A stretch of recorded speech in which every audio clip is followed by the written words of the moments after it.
थांबायचे, जेवण घ्यायचे. म्हणजे 3 महिने 4 महिन्याचा कालावधी साहेबांचा माझ्या घराला स्पर्श झाल्याशिवाय कधीही झालेला नाही. अतिशय म्हणजे मी पहिल्या मजल्यावर फ्लॅटमध्ये राहत होतो. साहेब जिना चढताना सुद्धा साहेबांची दमछाक व्हायची. पण साहेब जिना चढून या ठिकाणी माझ्या घरामध्ये सातत्याने यायचे. सातत्याने त्यांचा वावर होता. साहेब या सिन्नर तालुक्याच्या राजकारणातील माउंट एव्हरेस्ट आहेत. दिघोळे साहेब या सिन्नर तालुक्यातील राजकारणातील भीष्माचार्य आहेत. दिघोळे साहेब हे या तालुक्यातील राजकारणातील पितामह आहेत. दिघोळे साहेबांचं तालुक्याचा इतिहास द्यायचा काम झाला तर दिघोळे साहेबांशिवाय या ठिकाणी पूर्ण होणार नाही. मी एवढंच सांगेन की आजच्या राजकारणामध्ये ज्या ठिकाणी वंदन करावं, नमन करावं असे पाय दिघोळे साहेबांचे होते.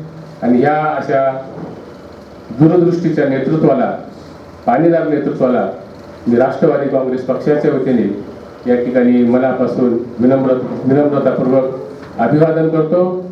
जेव्हा आता ही MIDC कदाचित माळेगावची दिघोळे साहेबांनी दूरदृष्टीचा विचार करून आली नसते मित्रांनो, तर आज आपला जो दुष्काळी पट्टा आहे, या प्रत्येक दुष्काळी गावामध्ये एका गावात 5-5, 6-6 टँकरच्या ट्रिपा लागतात. आणि जर ही MIDC नसती, त्यांनी प्रयत्न करून ती आणली नसती, तिथं जर कदाचित ते दारणाचं पाणी आलं नसतं तर एका गावामध्ये ज्या 6-6, 5-5 ट्रिपा लागतात मित्रांनो, ती एक ट्रिप सुद्धा होण्याची शक्यता नसते.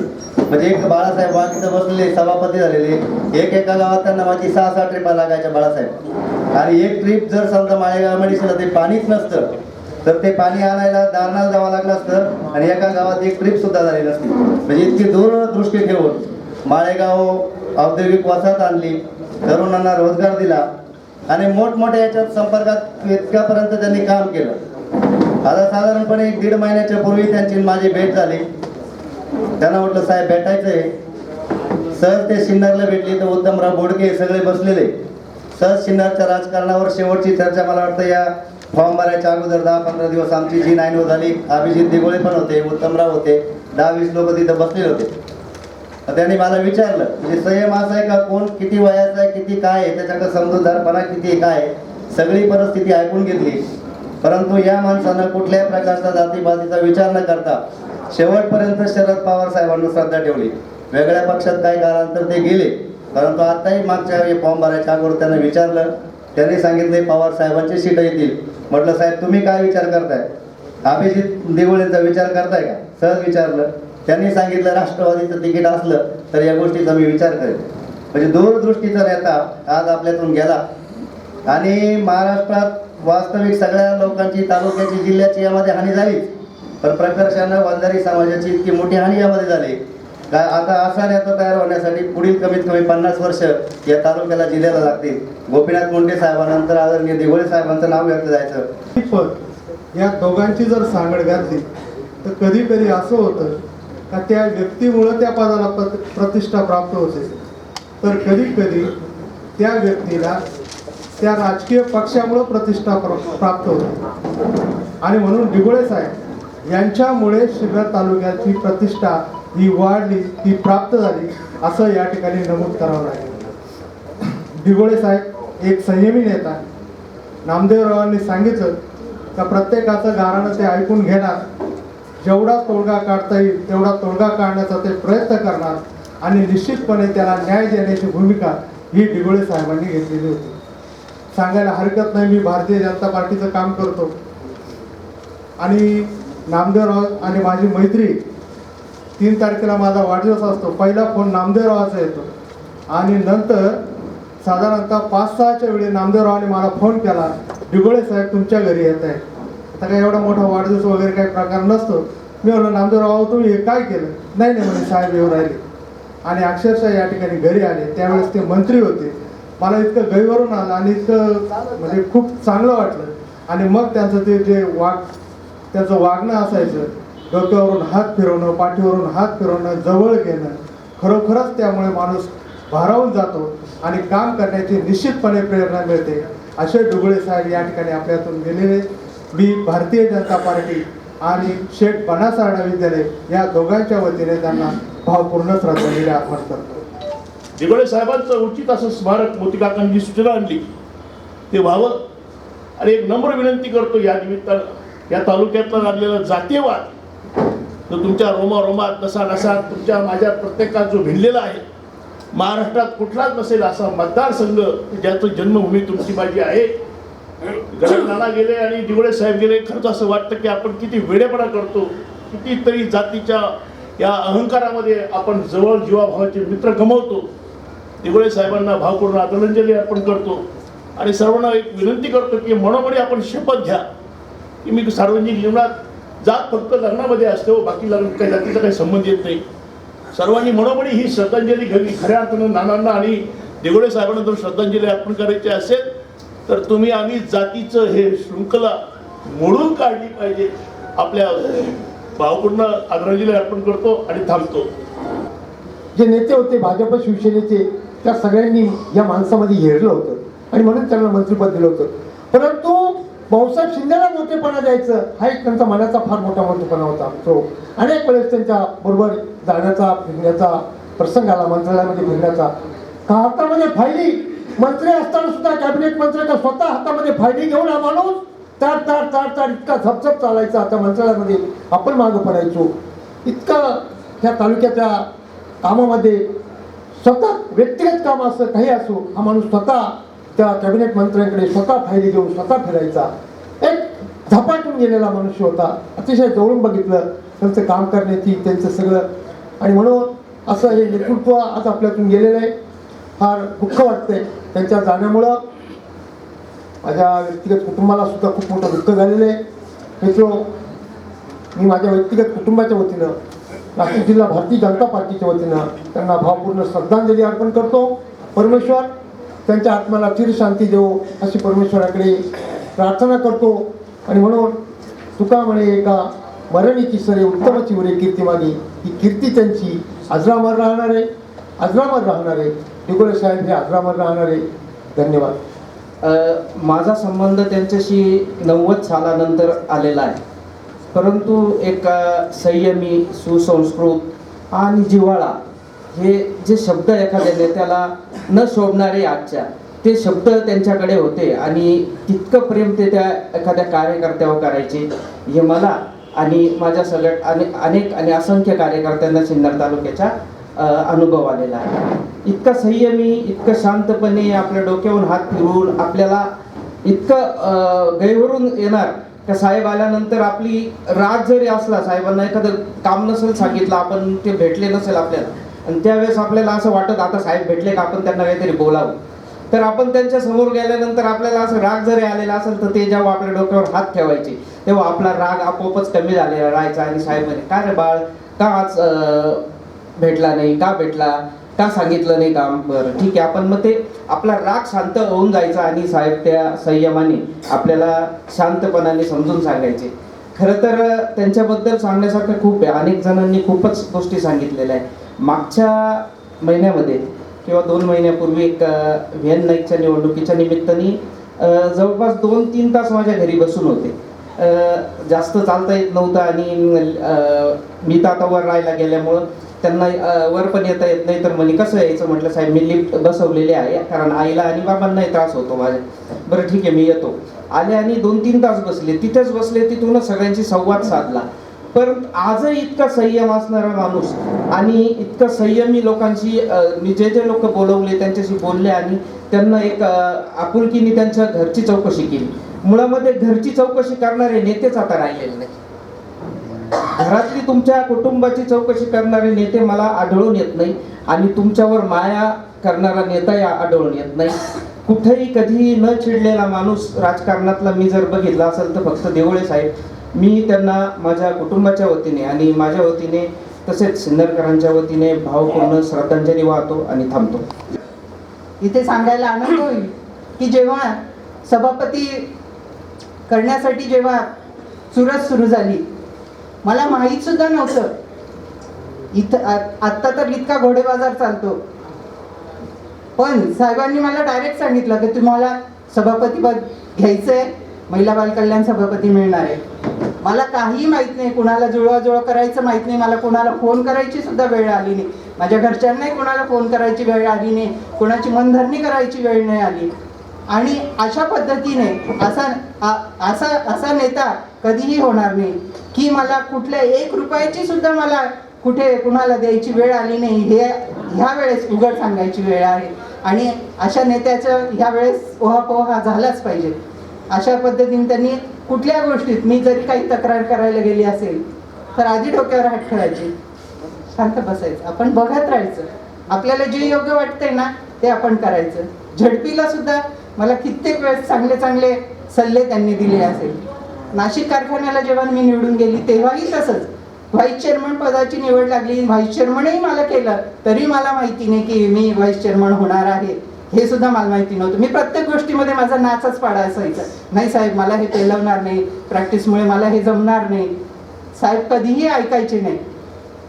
प्रत्येक कारखान्याला म्हटलं साहेब हे खूप मोठे मोठे नेते आहेत, मग मी इथे कुठेच हे होणार नाही, मी जास्त वेळ देऊ शकत नाही, काही नाही. प्रत्येक कागद जेव्हा समोर येईल तो पूर्ण वाचल्याशिवाय त्याच्यावर सही करायची नाही, एवढंच त्यांनी सांगितलेलं होतं. आणि कुठल्याही गोष्टीमध्ये विचार करून पूर्ण निर्णय घ्यायचा. आणि खरोखर असं पितृतुल्य व्यक्तिमत्व आज आपल्यातनं गेलेलं आहे.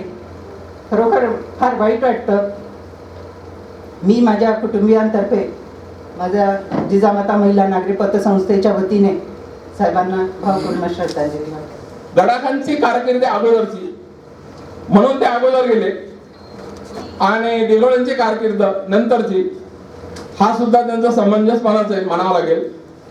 आज या ठिकाणी ते आपल्यामध्ये नाही आहे, परंतु आपल्याला सर्वांना या ठिकाणी त्यांनी त्यांची जाणीव होईल असं कार्य या ठिकाणी करून गेलं. अशा महान माणसाला मी या ठिकाणी माझ्या हॉस्पिटलतर्फे संत सावधामाने नागरी सहकारी पतसंस्था, श्री एज्युकेशन सोसायटी अशा माझ्या सगळ्या संस्थांतर्फे या ठिकाणी परमेश्वराला आपण फक्त प्रार्थनाच करू शकतो. त्या परमेश्वराला अशी प्रार्थना करू की या माणसाला सद्गती दे आणि त्यांच्या कुटुंबाला पुन्हा या दुःखातून सावरण्यासाठी शक्ती देऊ, ही प्रार्थना करून मी थांबतो. तसेच समतेचे प्रतीक माझे स्वतःचे राजकीय प्रथम गुरु असे दिघोळे साहेब यांना मी प्रथम वंदन करतो. दिघोळे साहेबांचे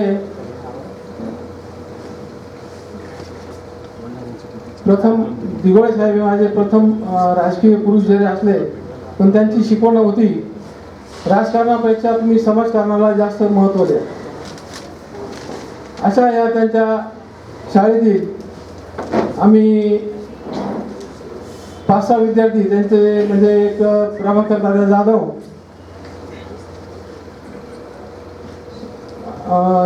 जाधव, आपले भाऊशेठ जाधव, अरुण कलंत्री, मी, डॉक्टर गारे, म्हणजे अशा 5 प्रकारातली 5 लोक आम्ही त्यांच्या वर्गातील एक त्यांच्या विद्यार्थी समूह. त्यांची शिकवण ही आजपर्यंत आमच्या आयुष्यात आम्ही अवलंबू हे त्यांना एक मी माझे एक वचन समजतो. मी माझ्या स्वतःचे, माझ्या कुटुंबाच्या वतीने, समता परिषदेच्या वतीने, राष्ट्रवादी काँग्रेस डॉक्टर शेठच्या वतीने, विघ्नहर्ता नागरी पतसंस्थेच्या वतीने त्यांना आदरांजली व्यक्त करतो आणि माझे 2 शब्द संपवतो. माननीय स्वर्गवासी तुकारामजी दिघोळे साहेब यांचे आम्ही कार्यकर्ते. माझा तसा नामदेवराव कोतवाल, मी, राजाराम मुरकुटे, बरेच आमचे कार्यकर्ते, आमची टीम की पहिल्यापासूनच आम्ही त्यांच्याबरोबर कार्यकर्ते म्हणून काम केलं आणि त्यातून माझ्यासारख्या एक सर्वसामान्य कार्यकर्त्याला जी जागा मिळाली, जे आज मी काही जे घडलो, मला सहकारातलं जे बळ मिळालं ते त्यांच्यापासून मिळालं. त्यांनी मला सहकारामधून म्हणजे जे आझाद नागरी सहकारी पतसंस्थेचं जे उद्घाटन त्यांनी केलं, मार्गदर्शन सुद्धा त्यांचंच होतं मला. आणि जे काही आजपर्यंत काम करण्याची संधी मिळाली हे केवळ त्यांचीच मला प्रिय आहे. आणि सर्वात महत्त्वाची बाब अशी की जिल्हा लेवलवर फेडरेशन असायचं पतसंस्था फेडरेशन, त्यांनी त्या काळात 2003 साली सिन्नर तालुका पतसंस्था फेडरेशनची निर्मिती केली. तर जिथं तालुक्याला कुठेही फेडरेशन अस्तित्वात नव्हतं अशा वेळेस त्यांनी सिन्नर तालुका पतसंस्था फेडरेशनची निर्मिती केली आणि तालुक्यातील सर्व लहान मोठ्या पतसंस्थांना जोडण्याचं काम त्यांनी त्यांच्या कारकिर्दीत केलं आणि तेच कार्य आजपर्यंत मी केलं. त्यामुळे ही एक खऱ्या अर्थाने त्यांना ही श्रद्धांजली आहे. मी माझ्या शेतगुरुजी परिवारातर्फे माझ्या आपल्या आझाद नागरी सहकारी पतसंस्था सिन्नर तालुका पतसंस्था फेडरेशनच्या वतीने अल्पसंख्याक सेल राष्ट्रवादी काँग्रेस सिन्नर वाचनालय आणि महाराष्ट्र साहित्य परिषद यांच्यातर्फे मी दिगोळे साहेबांना भावपूर्ण श्रद्धांजली अर्पण करतो. 1990 सालची गोष्ट आहे. तेव्हापासून साहेबांचा मला जवळचा संबंध आला. त्यावेळेला साहेब आमदार होते आणि मी पंचायत समितीला कृषी अधिकारी होतो. त्यावेळेला महाराष्ट्रामध्ये कृषी पंढरी म्हणून एक योजना सुरू झाली. तालुक्यातलं एक गाव कृषी पंढरी म्हणजे सर्वांगीण विकासासाठी एक गाव निवडायचं आणि त्या गावाचा संपूर्ण विकास करायचा अशा तऱ्हेची ती योजना होती. त्या योजनेसाठी सिन्नरमधील मोसळ गावाची योजना झाली आणि त्या योजनेचे अध्यक्ष आमदार आणि चिटणीस म्हणून कृषी अधिकारी मी होतो. आणि दर महिन्याला साहेब मोसळगावचे सभा घ्यायचे. त्यावेळेला सगळ्या तालुक्यातल्या अधिकाऱ्यांना हजर राहायला सांगायचं आणि त्यांचं एक वैशिष्ट्य होतं की कुठले आमदार असो काही असो त्यांना वेळ नसतो आणि ते काही जरी असं कोणाच्या बी काही तक्रारी किंवा समस्या असल्या तर ते थोडक्यात हे करायचं असतात. परंतु तसं नव्हतं. ते समजा 100 लोक जरी तिथे हजर असले तरी त्यांचं अत्यंत शांत मनाने सगळ्यांच्या समस्या ऐकून घ्यायचं असा त्यांचा गुणधर्म होता. दिगोळे साहेबांना शोकाकुल अंतकरणाने आपण भावपूर्ण श्रद्धांजली अर्पण करण्यासाठी जमलेलो आहोत. माझ्या अगोदरच्या वक्त्यांनी सगळं इतिहास सांगितला. माझी वैयक्तिक कामकाजातून एकत्र काम बऱ्याच दिवस केला सर्व फार अनुभव आहे. पण वेळेचं बंधन आहे. अधिक वेळ अनेक नेत्यांना बोलायचे. मी जास्त वेळ घेणार नाही. फक्त एकच खंत व्यक्त करीन की अतिशय सुसंस्कृत नेता, दिलदार मित्र, प्रेमळ स्वभावाचे नेते आपल्यातून गेले त्याची खंत कायम राहील. राजकारण म्हटल्यानंतर चढउतार असतात, मतपत्रांतर होतं, ह्या सगळ्या गोष्टी होतात. सत्ता स्पर्धा संघर्षित चालते. पण याचा कुठेही वैयक्तिक प्रेमावर वैयक्तिक बांधिलकीवर कधी त्यांनी परिणाम होऊ दिला नाही आणि असंख्य मित्र जोडले, बरोबर घेऊन काम केलं आणि एक महापुरुष म्हणून पुढे आले आणि सगळ्या तालुक्यामध्ये विकासाचा ठसा त्यांनी उमटवला. आणि म्हणून अधिक वेळ न घ्यायचा जो मनुष्य जन्माला तो मरणार आहे. दुःख होतं परंतु शेवटी एक तुकाराम महाराजांनी सांगितल्याप्रमाणे याच्यासाठी केला होता अट्टास. शेवटचा दिवस गोड व्हावा. त्याचा दिगोळे साहेबांचा लौकिक आयुष्य आणि सार्वजनिक आयुष्य चांगलं गेलं आणि शेवटचा गोड दिवस तालुक्याच्या दृष्टीने केला. आपल्या तालुक्याला निश्चित दुःख आहे. ते दुःख त्यांच्या कुटुंबांना पेलवण्याची ईश्वर त्यांना शक्ती देईल, त्यांना ईश्वर सद्गती देईल एवढी सर्व प्रार्थना करून माझं भाषण संपवतो. धन्यवाद. 60 वर्षापूर्वी इंजिनियर होणं म्हणजे आकाशाला गवसणी घालणं अशा पद्धतीचा माणूस होणे नाही. आणि त्याच्यानंतर आमचे मध्यंतरीच्या काळात सांगायला काही हरकत नाही, मतभेद झाले, राजकीय मतभेद झाले. परंतु मतभेद झाल्यानंतर मी कोकाटे साहेबांच्या म्हणून जवळ केलं. परंतु ते एवढा मोठा माणूस असताना दिगोळे साहेब त्यांनी मतभेद मिटवण्यासाठी स्वतः पुढाकार घेतला आणि मतभेद मिटवले. मलाही ते उमगलं नाही, एवढा मोठा माणूस 2 पावलं मागे येतो म्हणजे आहे का. आणि त्यानंतर मग मी ठरवलं की कोकाटे साहेब आणि दिगोळे साहेबांचा दुरावा आहे. मग त्या दोघांशी बोललो आणि दोघांना जवळ करण्यासाठी बोलल्यानंतर तात्काळ होकार दिला आणि बरकतबाईच्या घरी पहिली मीटिंग घेतली. ते आमदार असताना त्याचे साक्षीदार अभिजित दिघोळे आहेत. म्हणून ह्या गोष्टी माझ्या हाताखालनं गेल्या किंवा मी त्यांचं अनुभवलं. मंत्री म्हणून एवढून जवळ पाहण्याची संधी मला मिळाली, आमदार म्हणून पाहण्याची संधी मिळाली. असा माणूस पुन्हा होणे नाही.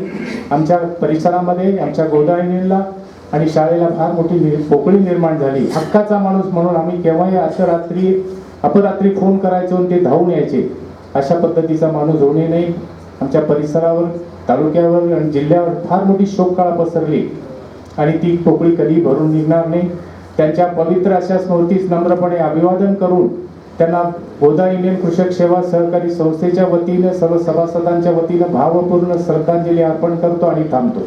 खऱ्या अर्थानं काय बोलावं हे मला आता सुचत नाही, परंतु अतिशय विद्यार्थी दशेपासून वयाच्या 22व्या वर्षी साहेबांनी मला वीर नाईक शिक्षण संस्थेचं संचालक केलं. 95 पासून साहेबांबरोबर काम करत असताना अतिशय गरीब कुटुंबातला एक सर्वसामान्य कार्यकर्ता म्हणून साहेबांनी मला राष्ट्रवादी तालुका अध्यक्ष बनवलं. आलेख संस्थेवर काम करायची संधी दिली आणि साहेबांनी दिलेल्या संधीचं सोनं पण आम्ही केलं. शेवटपर्यंत साहेबांचा पायीक राहण्याचा सन्मान आम्हाला या ठिकाणी मिळाला. याच्यापेक्षा कुठलीही मोठी गोष्ट आम्हाला नको आहे. साहेबांनी या तालुक्यातील अनेक गोरगरीब कुटुंबातील शिन्नर माळेगाव MIDCच्या माध्यमातून गोरगरीब कुटुंबातील खऱ्या अर्थानं चुलू पेटवण्याचं काम या ठिकाणी केलेलं आहे. 4 इमारती झाल्या किंवा नाही झाल्या, याच्यापेक्षा गोरगरिबांच्या कुटुंबातील चुली पेटल्या आणि शिन्नरची बाजारपेठ जी फुलली ती त्याचं सर्व श्रेय दिघोळे साहेबांचं आहे. अनेक आमदार होतील, गडाख नानांनी खूप मोठं काम केलेले आहे आणि नानासाहेबांनंतर दिघोळे साहेबांनी जे काम केलंय त्या खऱ्या अर्थानं तालुक्यामध्ये जी विकासाची गंगा साहेबांच्या आणि नानासाहेबांमुळे या तालुक्याला मिळाली आणि हे दोन्ही महान नेते एकाच महिन्यामध्ये आपल्या सर्वांना एक एक्झिट देऊन गेले. निश्चितपणानं अतिशय वाईट प्रसंग आहे, अतिशय दुःखद घटना आहे. मी दिघोळे परिवाराला, गडाख परिवाराला या दुःखातून सावरण्याची ईश्वर शक्ती देवाशी प्रार्थना करतो. मी वडजिरे ग्रामपंचायतच्या वतीने, माझ्या कुटुंबियाच्या वतीने आणि वडजिरेच्या सर्व संस्थांच्या वतीने साहेबांना भावपूर्ण आदरांजली अर्पण करतो आणि थांबतो. धन्यवाद. सेवापूल बंधू भगिनींनो, खरं तर दिघोळे साहेबांबरोबर माझ्या वडिलांनी काम केलेलं आहे. 1991 सालची गोष्ट असेल, त्यावेळी माझे वडील सगर विद्या प्रसारक शिक्षण संस्थेचे संचालक असताना त्या विद्यालयाची 11वी 12वीची परवानगी आणायची होती आणि निवृत्ती मामा आंबेकर आणि माझे वडील हे मुंबईला साहेबांबरोबर गेले होते आणि जून जुलैचा महिना असेल त्यावेळी खूप पाऊस पडत होता आणि घरासमोर आंबेसेटर थांबली. आम्ही चकित झालो का गाडी कोणाची आली आणि गाडीतून माझे वडील आणि निवृत्ती मामा उतरले. म्हणजे दिघोळे साहेबांनी त्या संस्थेला 11वी 12वीची परवानगी तर दिलीच, परंतु त्या आपल्या कार्यकर्त्यांना पावसाचं काही या ठिकाणी संकट येऊ नये म्हणून मुंबईवरून स्वतः घेऊन आले आणि घरापर्यंत सोडलं. तशीच वेळ 1993 साली आमच्या संस्थेचं जे किमान कौशल्याचं युनिट होतं ते बंद पडण्याच्या मार्ग होतं, परंतु त्यावेळेचे तत्कालीन संचालक वरंदळ साहेबांनी सगळ्यांनी साहेबांना गळ घातली. वरंदळ साहेबांना आम्ही जेवढे म्हटलं त्यामुळे म्हणे मी दिघोळे साहेबांच्या विरोधात काम करतो, दिघोळे साहेबांपर्यंत मी कसा जाऊ.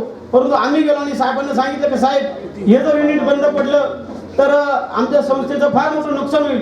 साहेबांनी कुठलाही या ठिकाणी विचार न करता लगेच त्या ठिकाणी तत्कालीन ते तंत्र शिक्षण मंत्री होते त्यांच्या मागे लागून ते आमच्या संस्थेचं युनिट 100% अनुदानावर आणलं. अशा या साहेबांचं कुठलंही कधी पण कुणाचंही काम असू त्याला नाही असं नसायचंच. म्हणून मी माझ्या सगळं त्या प्रसारक शिक्षण संस्थेच्या वतीनं आणि या भुजबळ साहेबांच्या वतीनं या साहेबांना मी भावपूर्ण विनम्र अशी श्रद्धांजली अर्पण करतो. दिघोळे साहेब यांना ह्या तालुक्याला मुकावं लागलं. मला बोलण्याची इच्छा नव्हती. दिघोळे साहेबांबद्दल ज्यांनी माझं तुल्य सांभाळलं अशा दिघोळे साहेबांबद्दल मी काय बोलणार. परंतु दिघोळे साहेबांनी मला समाजकारणातून राजकारणात ज्यांनी आणलं ते दिघोळे साहेबांनी. जवळजवळ माझ्या तालुका अध्यक्षपदाला 10 वर्ष, तालुका अध्यक्षपद असताना 10 ते 15 जण त्या रेसमध्ये होते आणि माझं नाव पण नव्हतं, मला गावांची नावं माहीत नव्हते आणि दिघोळे साहेबांनी मला तालुका अध्यक्षपद केलं आणि मला सांगितलं तुझे अजित पवारचे संबंध चांगले, राजाराम माझं वय झालं, तुझे भुजबळ साहेबांशी संबंध चांगले. माझी एक इच्छा आहे, माझं कळवाचं पाणी देव नदीच्या उपमावर टाकायचं, मला ते अजित पवारांकडे घेऊन चाल. आणि त्यांचं हे काम त्यांच्या जाण्यानं अनेक कामं या ठिकाणी अपूर्ण राहिले. दिवळे साहेबांबरोबर काम करत असताना मला तालुका अध्यक्षपद दिलं आणि गेल्या 2 महिन्यामध्ये दिवळे साहेब पक्ष सोडून गेले, शिवसेनेमध्ये गेले. परंतु दिवळे साहेबांकडून एक गुण शिकण्यासारखा होता. त्या राजाराम कुठं नुकसान झालं नाही पाहिजे राजकारणामध्ये. त्यांनी मला शब्दांनी बोलले नाही माझ्याबरोबर शिवसेनेत येतो का काय, परंतु जाता जाता एक काम त्यांनी चांगलं करून दिलं माझ्यावाले. त्यांनी माझ्या देखत जितेंद्र आव्हाड इथं यायचे तालुक्याचे भूमिपुत्र, त्यांना सांगितलं एकदम प्रामाणिक आणि चांगला पोरगा आहे, त्यांना तू सांभाळ, तुझ्या पक्षासाठी चांगला चेहरा आहे. आणि जाता जाता त्यांनी मला आव्हाड साहेबांचं पालक होतं त्यांच्याकडे द्यायला लावलं. त्यांच्या जाण्यानं मी माझ्या परिवाराच्या वतीनं, माझ्या माऊली हास्य क्लबच्या वतीनं, महाराष्ट्र प्रदेश चित्तीस या नात्यानं प्रदेशच्या वतीनं त्यांना भावपूर्ण आदर मी थांबतो. जय हिंद, जय महाराष्ट्र. साहेबांच्या बाबतीत अनेक वक्त्यांनी त्यांच्या कामाबद्दल खूप काही सांगितलं आहे. आज या ठिकाणी मी आमच्या कीर्तनले गावचे नेते संपत चव्हाणगे आणि खरेदी संघाचे मॅनेजर यांच्या वतीने व माझ्या कुटुंबियांच्या वतीने आज साहेबांना भावपूर्ण श्रद्धांजली असतात. जय हिंद, जय महाराष्ट्र. कुठल्याही एका वाक्यात, काही मिनिटात, काही तासात आपल्या सिन्नर तालुक्याच्या या थोर विकास पुरुष माननीय तुकारामजी दिवळे साहेब यांच्या संपूर्ण जो जीवनपट आहे तो व्यथित केला जाऊ शकत नाही. आपल्या तालुक्यातल्या जडणघडण या व्यक्तिमत्वासारखं व्यक्तिमत्व होणं नाही अशा या थोर व्यक्तिमत्वाला मी आमच्या सांगली परिवारातर्फे, त्याचप्रमाणे तालुका काँग्रेस कमिटीच्या वतीने मी भावपूर्ण श्रद्धांजली अर्पण करतो आणि संपूर्ण दिवळे परिवाराला या प्रसंगातून सावरण्याची ईश्वर चरणी प्रार्थना करतो आणि थांबतो. धन्यवाद. उपस्थित सर्व शोकाकुल दिवळे साहेबांच्या श्रद्धांजलीच्या संदर्भामध्ये बऱ्याचशा वक्त्यांनी इथं आपल्या भावना व्यक्त केलेल्या आहेत. त्याच्यापेक्षा मी काही वेगळ्या भावना व्यक्त करेल असं नाही. आज या ठिकाणी या निमित्ताने नानासाहेबांची सुद्धा सर्वांनी आठवण काढली. मागच्या शोकसभेला मला ऋण व्यक्त करता नाही आलं, परंतु आज अभिजितला सुद्धा इथं या ठिकाणी ऋण व्यक्त करता येणार नाही, करू शकेल.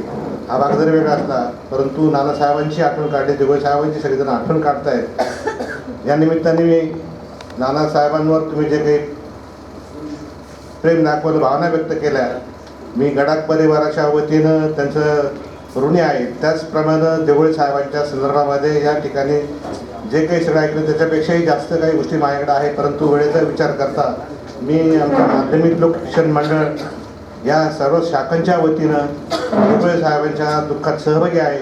मी त्यांना भावपूर्ण श्रद्धांजली अर्पण करतो. धन्यवाद. आपल्या सर्वांचे नेते आणि मार्गदर्शक स्वर्गीय दिघोळे साहेब आपल्यात आज नाही आहे. त्यांची उणीव निश्चित आपल्याला आज भासत आहे. त्यांचा आणि माझा संबंध, मी ज्यावेळेस गडाखनाने मला जिल्हा परिषदला उभं केलं आणि ते माझ्यासमोर उभे होते, त्यावेळेला ते नवीनच राजकारणात होते. मी शरद पवार साहेबांच्या तिकिटावर उभा होता आणि ते अपक्ष उभे होते. त्यावेळेस ते हरले, पण त्याच्यानंतर त्यांची माझी अशी दोस्ती झाली का 85 नंतर मी आत्तापर्यंत त्यांचा कार्यकर्ता म्हणून राहिलो. त्यांनी मला अनेक संस्थेवर बसवले.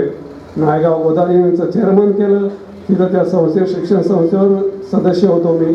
नाशिक कारखान्यात 15 वर्षे आम्ही डावरे कदम आम्ही सर्व त्यांनी आम्हाला घेतलं होतं आणि आमच्यावर इतका विश्वास होता का ते जरी कुठे गेले तरी आम्ही त्यांच्या कामकाजात कधीच असं वाईट काम करण्याचा कधीच प्रयत्न केला नाही. आज ते आपल्यातून निघून गेले. आपल्यावर सर्वांवर म्हणजे दुःखाची छाया पसरली. त्यांच्या कुटुंबावर जो हा दुःखाचा डोंगर कोसळला त्या दुःखातून सावरण्याची परमेश्वर त्यांना शक्ती देवो आणि मी त्यांना भावपूर्ण श्रद्धांजली अर्पण करतो. आमच्या गावच्या वतीने, महात्मा फुले समता परिषदेच्या वतीने, आमच्या विभागाच्या वतीने भावपूर्ण श्रद्धांजली अर्पण करतो. अनेक संधी या ठिकाणी साहेबांनी देण्याचं निश्चित प्रामाणिक काम आम्हाला केलं. आमच्या पाठीवर शब्दास्कीचा हात देखील टाकला, प्रेमाने पाठीवर हात देखील ठेवला. खरं तर ज्या वेळेला मी जेलमध्ये गेलो त्या सीओना कालं लावून हेमंत गोडसे आणि आम्ही दोघे त्यावेळेला आव्हाड साहेब भेटायला आले होते, दिघोळे साहेब भेटायला आले होते. आणि या दोघांनी आव्हाड साहेबांनी पण 2 पुस्तकं दिली होती आणि साहेबांनी पण एक छोटंसं पुस्तक मला एक वाचायला त्यावेळेला साहेबांनी पण एक दिलं होतं. आणि ही माणसं भेटून गेली तरी आधार मनाचा पक्का होता. तर त्यावेळेला पाठवून हात फिरवताना म्हटले काय काळजी करू नका, शेवटी राजकारणामध्ये ह्या सगळ्या गोष्टीची सवय बाळासाहेब तुला आणि हेमंत तुला पण तुम्हा दोघांना करावी लागेल. राजकारणात ह्या गोष्टी येतात, याचं जास्त वाईट वाटून घेऊ नका.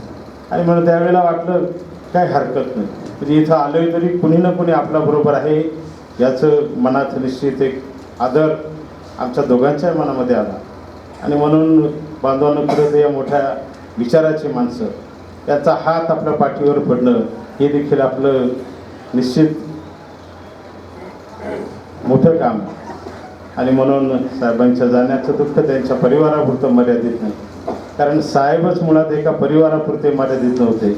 हा अथंग इथं दादासाहेब मुंडे बोलून गेले. त्या महाराष्ट्रामध्ये ओबीसीचं नेतृत्व करत असताना गोपीनाथ मुंडे साहेब असतील, भुजबळ साहेब असतील, त्याच्या पाठीमागे निश्चित दिघोळे साहेब देखील होते. आणि म्हणून महाराष्ट्राची लिडरशिप हा माणूस या ठिकाणी करत होता. जी 95च्या निवडणुकीची आठवण किरण काकड यांनी देखील सांगितली. आणि 95ची जी निवडणूक त्यावेळेला आम्ही शिवाजी चौकात उभं होतो आणि अशोकरावांचे भाषण त्यावेळेस हे इवले शिरूप आम्हालाही भावून गेलं होतं. आणि आम्ही पण त्यावेळेला प्रचंड मेहनत त्या निवडणुकीमध्ये आपण सगळ्यांनी घेतली होती. आणि म्हणून साहेबांच्या जाण्याचं दुःख निश्चित आपल्या सगळ्यांना आहे. मी या परिवाराच्या दुःखात सहभागी आहे. मी माझ्या वतीनं, माझ्या परिवाराच्या वतीनं, राष्ट्रवादी काँग्रेस पक्षाचा तालुकाध्यक्ष नात्यानं, त्या पक्षाच्या वतीनं आणि क्रांतीवीर वसंतराव नारायणराव शिक्षण संस्था या संस्थेचा विश्वस्त या नात्यानं, या संस्थेच्या सर्व सभासदांच्या वतीनं मी आदरणीय साहेबांना भावपूर्ण श्रद्धांजली अर्पित करतो. आणि थांबतो. या तालुक्यातील शेतीला पाणी मिळावं यासाठी कडवा धरणाचा पाया सुरू केला, कडवा धरणाचं बांधकाम सुरू केलं आणि ते पूर्णत केलं. आणि त्यानंतर दिघोळे साहेब आमदार झाले, त्यांनी ह्या कामामध्ये कोणत्याही प्रकारचा घोळा घातला नाही. उलट कडवा धरणाचं पाणी उजनीपर्यंत पोचलं पाहिजे हा ध्यास त्यांनी घेतला, तो त्यांनी पूर्ण केला. आणि सहकार वसाहतीबरोबर शासकीय वसाहतसुद्धा, औद्योगिक वसाहत ह्या तालुक्यात पाहिजे म्हणून ती त्यांनी सुरू केली, पूर्ण केली. अनेक मोठमोठे कारखाने या ठिकाणी आणण्याचं श्रेय हे दिघोळे साहेबांना जातं. आणि त्यामुळे सिन्नर तालुका हा फक्त दुष्काळी तालुका होता, परंतु आज जर परिस्थिती बघितली की शेतीवर जो तालुका अवलंबून होता त्यातील प्रत्येक घरातील एक माणूस किमान कोणत्या तरी अनेक उद्योगजोड व्यवसायामध्ये गुंतलेला आहे.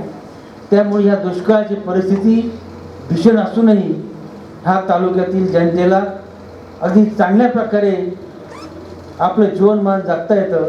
आणि याचं संपूर्ण श्रेय हे कैलासवासी नानासाहेब आणि कैलासवासी दिघोळे साहेब यांना जातं. आणि त्यांनी या तालुक्यामध्ये जे परिवर्तन केले आहे ही निश्चितच नवीन दिशा दिलेली आहे प्रगतीची. ही पुढील सर्व आमदारांवर जबाबदारी आलेली आहे, त्यांनी सुद्धा ती पार पाडली आणि उत्तम प्रकारे पार पाडली आहे आणि पुढे पाडतील. आणि खऱ्या अर्थाने दिघोळे साहेबांनी जो विकास केलेला आहे तो विकास आपण स्मरणात ठेवून तोच पुढे जर आपण वाचा घेतला तर तीच खऱ्या अर्थाने दिघोळे साहेबांना श्रद्धांजली ठरेल. मी माझ्या वतीने, माझ्या कुटुंबाच्या वतीने दिघोळे साहेबांना भावपूर्ण आदरांजली वाहतो. परिस्थिती प्रतिकूल काय करणार, बागा कुलकर्णी शहर होते. त्यांनी सांगितलं तू सांगलीला जा, प्रवेश घे, मी सर्व प्रकारची मदत करतो. आणि त्यांनी त्यांना इंजिनिअरिंग कॉलेजला प्रवेश दिला आणि ते पुढे इंजिनियर झाले. इंजिनियर झाल्यानंतर हे नाशिकला आले, थोड्या छोट्या मोठ्या नोकऱ्या केल्या, पण त्याच्यात त्यांचं मन रमेना. मग त्यांना मालेगावला गज म्हात्रे जे आपले नाशिकचे सगळ्यात प्रसिद्ध आर्किटेक्ट होते त्यांच्या संस्थेत नोकरी मिळाली. मालेगावला 800 रुपये पगारावरती नोकरी लागले. आणि महात्मा गांधी विद्या मंदिर जी आज सर्वात अद्ययावत इमारत आहे ती बांधण्याचं काम साहेबांनी केलं. आणि साहेबांचा त्यामुळे इतका नावलौकिक झाला की साहेबांना लोक बोलावू लागले. त्यावेळेला म्हात्रे साहेबांनी त्यांना बोलून घेतलं. आता म्हणे दिघोळे तू माझी नोकरी करू नको, तू स्वतंत्र व्यवसाय कर, तू त्याच्यात पुढे जाशील. आणि साहेब स्वतंत्र व्यवसायाला लागले. इंजिनिअरिंगचे कामं करता करता करता करता त्या डिघले साहेबांनी त्यांना साखर कारखान्यात ओढलं आणि त्यांच्या जीवनाची गळटणी मिळाली. ते राजकारणात शिरले. या साखर कारखान्यानंतर 85च्या इलेक्शनमध्ये त्यांना उमेदवारी मिळाली. ते आमदार झाले. सतत 2000 पर्यंत त्यांनी आमदारकी मंत्रिपद अतिशय त्यांचं कामाच्या बाबतीत तर त्यांना जोडत नव्हते. अतिशय बुद्धिमान माणूस. कुठलीही गोष्ट 6 महिन्यांनी जरी त्यांना विचारले तर ते सांगायचे असा साहेब. त्यांच्या बुद्धिमत्तेला अजिबात जोड नव्हती. मी त्यांच्या सहवासात तयार झालो. त्यांचा माझ्यावर एवढा विश्वास होता की ते मंत्री झाल्यावर इथून जाताना मला 2 चेकबुका कोऱ्या चेकबुकावर सह्या करून दिल्या आणि एक लेटर पॅड अख्खं सही करून दिलं. किती विश्वास मोठा. अशा या साहेबांच्या जाण्याने माझं, आमच्या भैरवनाथ पत संस्थेचं, माझं आणि माझ्या कुटुंबाचं अत्यंत नुकसान झालेलं आहे.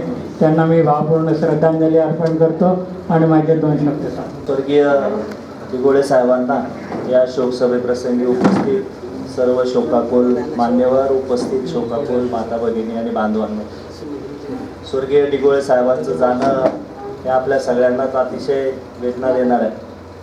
गेल्या दीड महिन्याच्या कालावधीत आदरणीय नानासाहेब गडाख आणि आदरणीय दिघोळे साहेब अशा दोन्ही नेत्यांचं जाणं खऱ्या अर्थानं सिन्नर तालुक्याची फार मोठी अशी पोकळी निर्माण करणार आहे. कुठलाही आर्थिक समृद्धीचा, राजकीय कुठलाही वारसा नसताना अतिशय प्रतिकूल परिस्थितीमध्ये जायगावसारख्या गावातून उच्च शिक्षण घेऊन साहेबांनी या तालुक्याचं नेतृत्व केलं. या तालुक्यामध्ये 3 टर्म आमदार आणि या तालुक्याला कधी नव्हे असं हे राज्यमंत्रीपद आणि या सिन्नर तालुक्याचं नाव संपूर्ण राज्यभर हे साहेबांमुळं त्या ठिकाणी आपल्याला पाहायला मिळालं. एक अतिशय सुसंस्कृत, संयमी, द्रष्टा नेता म्हणून साहेबांची खऱ्या अर्थानं आजही आपल्याला ख्याती पाहायला मिळते. साहेब कुठल्या पक्षात असो नसो, कुठल्या पदावर असो नसो, परंतु या संपूर्ण नाशिक जिल्ह्यात आणि महाराष्ट्रामध्ये साहेबांबद्दल एक वेगळा असा आदर हा सगळ्या स्तरामध्ये आपल्याला पाहायला मिळतोय. माझ्या कुटुंबाचा आणि साहेबांचा आपण अनेक जण साक्षीदार आहेत. आपल्या सगळ्यांचाच साहेबांचा स्नेह हा अतिशय वेगळा होता. पक्षीय विचारधारा, पद काही असतील, परंतु ज्याच्यावर साहेबांनी प्रेम केलं, त्याच्यावर जीवापाड प्रेम करायचं, त्याला सगळ्या पद्धतीने मदत करायची, ही साहेबांची भूमिका होती. आणि खऱ्या अर्थानं साहेबांचं जाणं हे सगळ्यांनाच अतिशय वेदना देणार आहे. कारण आपण बघतो की सिन्नरची विधानसभा असेल, राज्याचं राज्यमंत्रीपद असेल, VN नाईक शिक्षण संस्था असेल, भैरवनाथ संस्था असेल, गोदा युनियन असेल, अशा अनेक संस्थांचं मार्गदर्शक म्हणून त्यांनी काम केलेलं आहे. आणि आजही या सिन्नर तालुक्यामध्ये जी काही विकासाची कामं आहे, मग कडवाच्या प्रकल्पाला गती असेल, MIDC असेल, आज अनेक सोलागाव पाणी पुरवठ्यापासून अनेक योजना असेल, या संपूर्ण योजना खऱ्या अर्थानं साहेबांची देण आपल्या या तालुक्याला आहे हे आपल्याला नाकारता येणार नाही. आणि म्हणून या सिन्नर तालुक्याला एक कर्तबगार, कर्तृत्ववान नेता म्हणून साहेबांची आठवण ही कायमस्वरूपी राहील. साहेबांचा वरसा आणि वारसा सामाजिक कार्याचा पुढं घेऊन जाणं मला वाटतं हीच खऱ्या अर्थानं श्रद्धांजली ठरेल. मी भावपूर्ण अशी श्रद्धांजली अर्पण करतो आणि परमेश्वराजवळ त्यांना सद्गती लाभावी अशी प्रार्थना करतो. सहकाराचा मोठा वसा उभा राहिलेले नानांनी जे काम केलं, तेच काम आपण सगळेजण त्याचे साक्षीदार आहोत. की आपल्याला वाटत होतं की ही एक वसाहत झाल्यानंतर आता औद्योगिक वसाहत या ठिकाणी सिन्नरला येऊ शकत नाही, परंतु साहेबांचा अट्टहास आणि या ठिकाणी मोठी औद्योगिक वसाहत या माणसाने उभी केली. आणि ती उभी केल्यामुळं 2-3 जणांच्या भाषणामधून आलं की जर ही औद्योगिक वसाहत नसते आणि हिला पाणी जर आणलेलं नसतं तर आज कोणी या ठिकाणी सभापती झाला आणि कोणी आमदार झाला तर या तालुक्याला पाणी पुरवू शकला नसता. परंतु या शुद्ध अंतकरणाच्या माणसानं शुद्ध अशी पाणी पुरवठा योजना, मोठं फिल्टर, वाघ साहेबांनी सांगितल्याप्रमाणे असा एक दूरदृष्टी नेता ज्यांनी सातगावची संस्था उभी केली, तालुक्यामध्ये पतसंस्था उभी केली, अनेक अशा उपक्रमांना, कारखाना असेल, सगळ्यांना तुम्हाला आम्हाला सगळ्यांना मोठं केलं. आणि अशा या मोठ्या माणसाचं मी आपल्या सर्वांच्या वतीनं, खरं म्हणजे गेले दिगंबर ईश्वरी होती, राहिल्या त्या कीर्ती जगामाजी, या विभूती आहे. या ठिकाणी त्यांचे एकटे अभिजित नाही आहे, तर हे आपण सगळे साहेबांनी अभिजित तयार केलेले आहे. आम्ही सगळे आपल्या सहभागात दुःखात सहभागी राहू अशी मी आपल्या सर्वांच्या वतीनं, आमच्या नंदुरबार सिन्नर गावाच्या वतीनं मी या ठिकाणी साहेबांना भावपूर्ण श्रद्धांजली वाहतो आणि थांबतो. धन्यवाद. लडाखला नाणे की ज्यांनी सिन्नरच्या विकासाला अतिशय मोठ्या अर्थाने जो दर्जा दिलेला आहे, जी गती वाढवलेली, हे तिन्ही नेते या वर्षामध्ये निवडणं झालेले आहे. अतिशय आपण सर्वांनी अतिशय या सर्वाबद्दल अतिशय चांगलं सांगितलेलं आहे. दिगोळे साहेबाच्या कामाबद्दल तर काही बोलायचं कारण नाही. जे गडाकरांनी जे काही काम सुरू केले त्यातले राहिलेले अपूर्ण काम सुद्धा नंतर दिगोळे साहेबाच्या कामामध्ये त्यांनी बाकीच्या गोष्टी केल्या आहेत. 84 कोटीची योजना आणून सिन्नरकरांना पाणी पाजलं, अतिशय मोठी वसाहत निर्माण केली. सिन्नर तालुक्याचा दुष्काळ पुसण्याचं काम ह्या गडाकरांना आणि दिगोळे साहेब यांनी केलेले. खऱ्या अर्थाने त्यांना जर श्रद्धांजली द्यायची असेल तर मी या सिन्नरच्या ज्या भूमिपुत्राचं आज नोकरीवर लागलेली या सगळ्या रोजगारी लोकांचं आज त्यांनी सुद्धा ह्या सगळ्या गोष्टीचं हे जतन केलं पाहिजे. की हे जे माणसं होऊन गेले त्या माणसामुळं आज आपण या सिन्नरच्या या दुष्काळाच्या भागामध्ये, दुष्काळी तालुका असलेला या सिन्नरच्या भागामध्ये आज आपण खऱ्या अर्थाने चांगलं जगत आहोत. सिन्नर जे वाढतंय त्याला कारण हे दोन्ही नेते आहेत आणि ह्या दोन्ही नेत्यामुळे हे सिन्नर शहर वगैरे सगळं वाढतंय आणि याच्यामुळेच ही सगळी मोठी जी सिन्नरची प्रगती झाली आहे. 80 सालाच्या अगोदर आम्ही बघतो होतो की सिन्नरमध्ये काय होतं काय नाही. हे सिन्नरमध्ये पेठेमध्ये उन्हाळ्यामध्ये कोणी माणसं सुद्धा दिसत नव्हते, परंतु नंतरच्या ह्या औद्योगिक बस झाल्यानंतर, ही पाणी पुरवठा योजना आल्यानंतर ह्या सगळ्या गोष्टी बदलल्या आणि सिन्नर तालुका आणि सिन्नर शहर हे सुफलाम झाले. या भारताच्या आणि महाराष्ट्राच्या औद्योगिक याच्यामध्ये सिन्नरचं नाव खऱ्या अर्थाने मोठं कोणी केलं तर या दोन्ही नेत्यांनी केलेले. म्हणून मी जास्त आता आपण सर्वांनी सांगितलं ते, फक्त मी जास्त काही न बोलता या साहेबांना भावपूर्ण श्रद्धांजली वाहतो. त्यांच्या सगळ्या कुटुंबियांना त्यांना हे सगळं दुःख पाठवून त्यांच्या कार्यकर्त्यांसुद्धा हे दुःख पाठवून ताकद परमेश्वर देऊ अशी भावपूर्ण आदरांजली वाहून थांबतो. सिन्नर सार्वजनिक वाचनाच्या वतीने, मराठा विद्यार्थी समाजाच्या वतीने त्यांना भावपूर्ण आदरांजली वाहून थांबतो. विरोधात बातमी दिली तरी ते कधी नाराज होते. एक दिवस मी त्यांच्या विरोधात इतकी मोठी खतरनाक बातमी दिली आणि मुंबईला निघालो होतो आणि रेल्वे स्टेशनवर दिगोळे साहेब हातात वर्तमानपत्र घेऊन मी म्हटलं आता वर्तमानपत्र त्यांच्या हातात, आता हे पाहिल्यानंतर काहीतरी बोलतील म्हणून त्यांना पाहून लपू राहिलं आणि त्यांनी पेपर घेतलं. रेल्वेला वेळ होता, त्यांनी पेपरमध्ये बातमी वाचली आणि सहज त्यांची नजर माझ्याकडे गेली. मी त्यांना पाहून लगेच स्टॉलच्या मागे लपलो की म्हटलं नकोय, आपण एवढ्या मोठ्या नेत्यांसमोर आपण जायला नकोय. ते स्वतः आले, गळ्यात हात घातला आणि मला स्वतः त्यांच्या डब्यामध्ये, माझं तिकीट दुसऱ्या डब्यात, त्यांच्या स्वतःच्या डब्यात घेऊन गेले. हे चालू राहतं म्हणजे याच्यामध्ये, पण एवढं काही आता नाही. माझे 100 बातम्या माझ्या बाजून दिल्या, 2 विरोधात गेले, मला काही फरक पडत नाही आणि माझं टेन्शन पूर्णपणे झालं. काही कामं घेऊन जायचं मी साखर कारखान्याच्या संदर्भात. इथं साखर कारखान्याची बरीच मंडळी आहेत, अशोकराव डावरे वगैरे ही मंडळी आहेत, जायचो मी त्यांच्याकडे काम, व्यक्तिगत कामही घेऊन गेलेलो. कधी माझं आज आयुष्यामध्ये कोणतंही काम नाही. मी साखर कारखान्याचा सभासद नाही, माझ्याकडे जमीन पण त्या काळामध्ये नव्हती. माझ्या भावाला नोकरीचा प्रश्न होता. दिगोळे साहेबांना होता. दिगोळे साहेब म्हणजे आता साखर कारखानदारांचे, उत्पादन करणाऱ्यांचेच इतक्या मोठ्या प्रमाणावर अर्ज आहेत, पण काही काळजी करू नका, मोठं माझ्या कुटुंबाचा एक आधार आहे, मोठा भाऊ आहे, त्याने ताबडतोब त्याला नोकरी दिली. दुर्दैवाने माझ्या कुटुंबावर आघात झाला, माझा भाऊ वारला, परंतु माझ्या कुटुंब आजही ते विसरायला तयार नाही. ते इतकं प्रेम केलेलं आहे या माणसाने, जाती धर्माच्या पलीकडे जाऊन गेलेलं आहे. म्हणूनच हे 15-15 वर्ष, 20-20 वर्ष हे लोक नेतृत्व करतात. याला कारणच ते असतं की हे समाजाच्या फार मुळापर्यंत गेलेली माणसं. असे या थोर नेत्यास मी माझ्या परिवाराच्या वतीने, माझ्या दैनिक लक्ष महाराष्ट्र दैनिकाच्या वतीने आणि आपल्या सगळ्यांच्या वतीने भावपूर्ण श्रद्धांजली. धन्यवाद. बोरखिंडचं धरण ज्या वेळेला त्यांच्या विकासाची कामं विकास करू म्हणून नानासाहेबांनी ते दोघं विकास करूच होते. अहो या तालुक्याला लाभलेली जी देणगी आहे, या तालुक्यामध्ये जेवढ्या रिक्षा आणि जीप स्पोर्ट भरतात याच्यावरून चलन किती या तालुक्यामध्ये या 2 नेत्यांनी आणलेलं आहे. हे त्यांच्या विकासाची अंग आहे. किती विकास केलेला आहे. आणि असं असताना एवढा मोठा माणूस त्यांनी जे बोरखिंड धरण जे बांधलेलं आहे, त्या बोरखिंड धरणाच्या वेळी अधिकारी असताना मला सुद्धा टेप धरायला लावलेला होता. एवढं डोंगरात मंत्री असताना फिरलेला माणूस आहे. ते बोरखिंड धरण, सगळे धरणांचं पाणी आटतं, पण बोरखिंड धरणाचं उन्हाळ्याचं पाणी असं आम्ही उन्हाळ्यात पोहायला जातो तिथं. आणि म्हणून माझ्या दिगोळे साहेबांमुळे मी आज इथे उभा राहू शकलेलो आहे, पोहतोय अजूनही. आणि म्हणून एकच सांगतो की या माणसाची खरोखर व्यक्तिमत्वाची फार वेगळी होती. निगर्वचा हा वैशिष्ट्य होता आहे माणसाचा. गर्व हा जवळ नव्हता.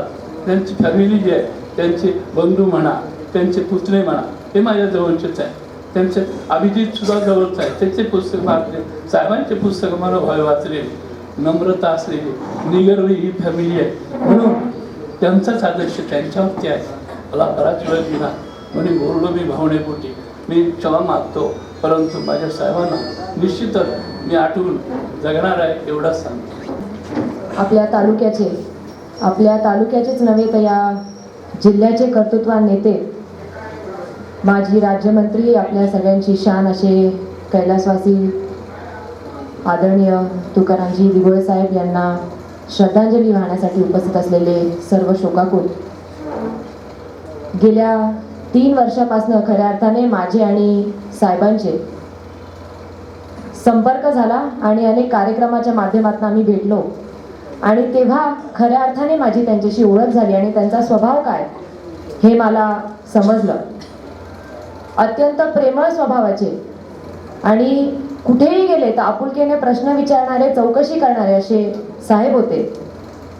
जेव्हा कार्यक्रमांमध्ये आम्ही भेटायचो असे अनोळखी चेहरे माझ्या समोर असायचे, तेव्हा प्रत्येकाशी माझी ओळख करून द्यायचे. प्रत्येकाला सांगायची कोकाटेंची मुलगी आहे, जिल्हा परिषद सदस्य आहे, चांगलं काम करते. आणि असं म्हटल्यावरती मला मनाला फार आनंद व्हायचा की एका काळी ज्यावेळेस कोकाटे साहेब आणि दिघोळे साहेब हे राजकीय विरोधक होते आणि आज त्यांची, कोकाटे साहेबांची कन्या म्हणून ज्यावेळेस मी समोर येते, तर कोणत्याही पद्धतीचा त्यांच्या मनात किंवा त्यांच्या वागण्यामध्ये, त्यांच्या बोलण्यामध्ये असं हिचक नव्हती. कौतुकाने ते मला सगळ्यांसमोर न्यायचे आणि माझी ओळख करून द्यायचे.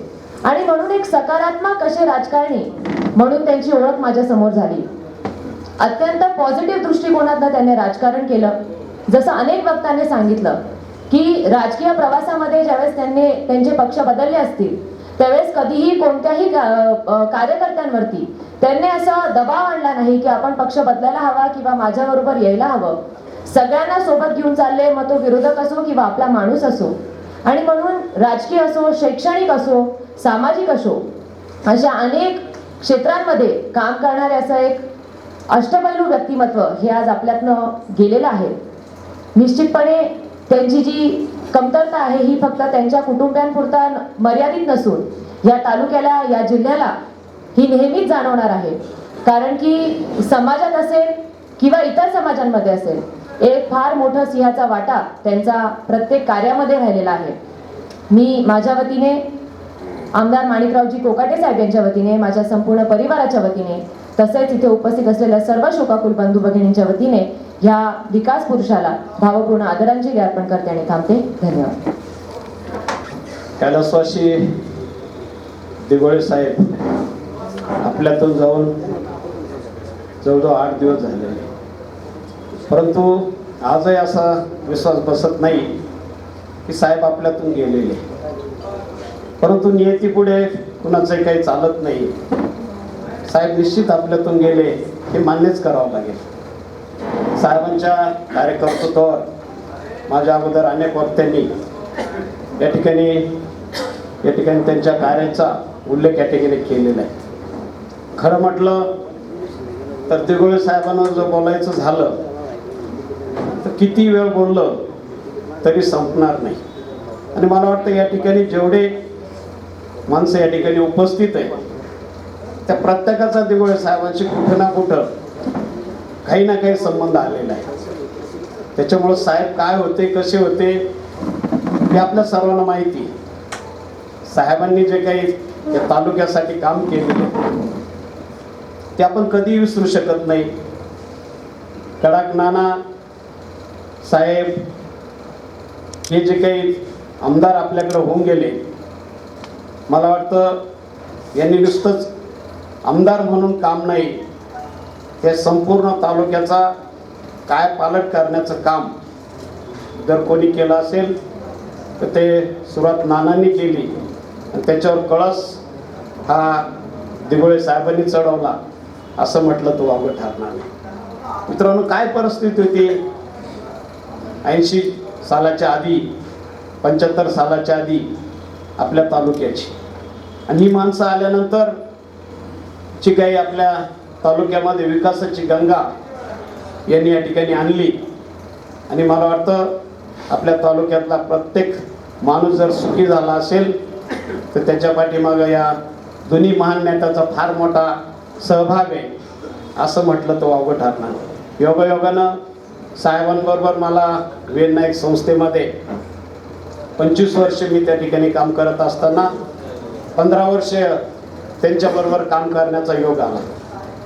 आमचे थोडेफार मतभेद जरी असले परंतु संस्थेच्या विकासामध्ये त्यांनी कुठलाही प्रश्न मांडला असेल किंवा मी त्या ठिकाणी एखादा विषय त्या ठिकाणी संस्थेच्या विकासात घेतला असेल तर मला वाटतं त्यांनी अतिशय मनपूर्वक त्या कामामध्ये सहभाग घेऊन ते पूर्ण करण्यासाठी मला मदत केली आणि आज जी काही वीर नाईक संस्था दिसते तिच्यामध्ये निश्चितच दिघोळे साहेबांचा फार मोठा सिंहाचा वाटा आहे असं म्हटलं तर वावगं ठरणार नाही। साहेबांनी सर्वच क्षेत्रामध्ये आपला ठसा उमटवलेला आहे। ते शैक्षणिक क्षेत्र असेल, राजकीय क्षेत्र असेल, सामाजिक क्षेत्र असेल, त्याचप्रमाणे सहकार क्षेत्र असेल, प्रत्येक क्षेत्रात त्यांनी आपला वेगळं असतं कर्तृत्व त्या ठिकाणी त्यांनी करून दाखवलेलं आहे। आज मी आपल्याला दुःखानं असं म्हणा वाटतं की 2018 आणि 19 हे दोन्ही साल तसं म्हटलं तर आपल्या तालुक्याच्या दृष्टीनं दुःखदायक घडलेले। त्याचं कारण असं की फेब्रुवारी आपलं जुलै 18मध्ये NM आव्हाड साहेब आपल्याला सोडून गेले। त्याच्यानंतर याच मागच्या महिन्यामध्ये आपले सूर्यबांजी गडाख नाना आणि आता दिघोळे साहेब हे 3 महान शिल्पकार या तालुक्याचे हे आज आपल्याला पारखे झालेले। मला वाटतं सिन्नर तालुका या तिन्ही महान नेत्याला कधी विसरू शकणार नाही। या तिन्ही नेत्याच्या माध्यमातून आपल्या तालुक्यातून जणू काही 3 रत्न हरपले अशी भावना आपल्या तालुक्यामध्ये निर्माण झालेली आहे। मी आपल्या सर्वांच्या वतीनं त्याचप्रमाणे राष्ट्रवादी जिल्हा काँग्रेसच्या वतीनं त्यांना भावपूर्ण आदरांजली अर्पण करतो आणि थांबतो।